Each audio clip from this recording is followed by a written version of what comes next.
In industries that often proliferate exaggeration and hyperbole, labeling something as transformative is rarely accurate, but when The Ultimate Fighter launched, there was no better description. The launch and legacy of the reality show franchise was the latest subject on Dark Side of the Cage, as it delved into the birth of the franchise 20 years ago. In January 2005, MMA was not a common term to the wider public, and the letters UFC were likely to elicit images of Keith Hackney striking Joe Son's groin repeatedly, Kimo Leopoldo wearing a makeshift cross to the octagon, or Senator John McCain dismissing the sport on CNN. Despite the marketing, there were fragments of a structure and rule set beginning with UFC 1 in November of 1993. While rules were few and far between, biting, eye gouging, and groin strikes were illegal at the first event, although strikes to the groin would be dropped from the restrictions. While rounds would be eliminated at the sophomore event, the first card did feature an unlimited number of 5-minute rounds. They just weren't necessary because no fight lasted 5 minutes.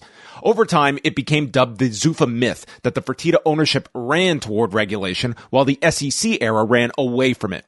History doesn't comport that to be accurate because SEG was fully aware that the initial shock value of stunt programming had its run on pay-per-view, but it could not continue without amending its image. Judges were added in 1996, for instance. Weight classes and mandatory gloves followed in 1997. And yes, they were regulated in certain states, beginning in Mississippi and following in Louisiana. In 1999, an attempt for sanctioning in Las Vegas was pulled at the last minute with the fear that the votes were not there. SEG could only get the UFC so far, and with mounting debt, famously sold the fledgling enterprise to Lorenzo and Frank Fertitta for $2 million in January 2001. The sale occurred shortly after New Jersey regulated the sport and opened the state for UFC, and just before the establishment of the unified rules of mixed martial arts. Nevada's approval followed New Jersey as Zuffa tried to re-image its brand and expand its pay-per-view exposure, which had dwindled with many carriers dropping the shows in recent years. While the September 2001 debut in Las Vegas was poised to be a coming-out party for Zuffa, it was marred by factors, including staging a live event weeks after 9/11, the loss of its main event between Tito Ortiz and Vitor Belfort, with the latter injured, and a card that exceeded the allotment of pay-per-view time, forcing myriad refunds. The company continued losing money, with the lone glimmer of hope occurring in November 2002, with Tito Ortiz fighting Ken Shamrock and leading to 150,000 homes purchasing the event, a record for the new ownership group, but one unsustainable and returning to normal levels thereafter. Awareness of the UFC was limited to pockets of the internet, the occasional segment on Fox Sports Net, and word of mouth. Without television distribution, it was a hope and a prayer that the company rested on for new fans to plop down money and see what it was all about. By 2004, it was believed that Zuffa had lost around $44 million in this venture, and time was ticking for the Fertittas on whether to cut bait on its losses. In a 2008 interview with Forbes, Lorenzo Fertitta said, quote, "One morning in 2004, I called Dana and said we wanted out. We were spending our family fortune. Dana called back and said he had found a buyer offering $4 million.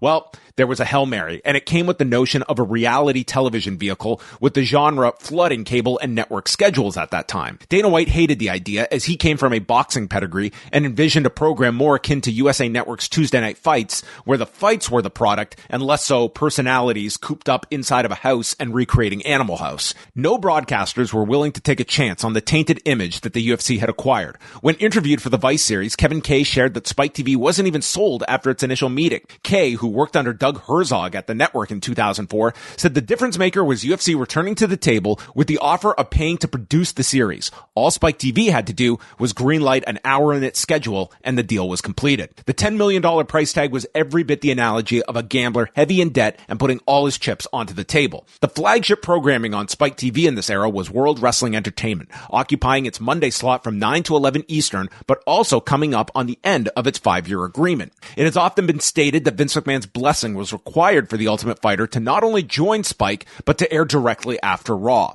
Later, Paul Heyman would take credit as the only voice in McMahon's inner sanctum to convey the danger that this product could present as a competitor. Nevertheless, the series was put in the plum position. In the Dark Side of the Cage series, Kevin Kay cited a lead-in of 8 million figures for Raw, which was an exaggerated audience, but Raw was consistently doing above 4 million viewers at that time, with sometimes more than 5 million watching the overrun segments that the UFC would be inheriting. While you can speak about Dana White's famous speech, the antics of Chris Lieben and Josh Koscheck, and the finale fight between Forrest Griffin and Stephen Bonner, you cannot understate the importance of The Ultimate Fighter's placement after WWE programming for its initial success. Out of the gate, the show was holding on to approximately 1.7 million viewers, and it was a smashing success for a network the size of Spike TV. Within a month, the show was hitting the 2 million viewership mark mark, and then hit another record on February 28th for a big fight built up between Chris Lieben and Josh Koscheck that did over 2.2 million viewers. More importantly, that particular episode held on to 67%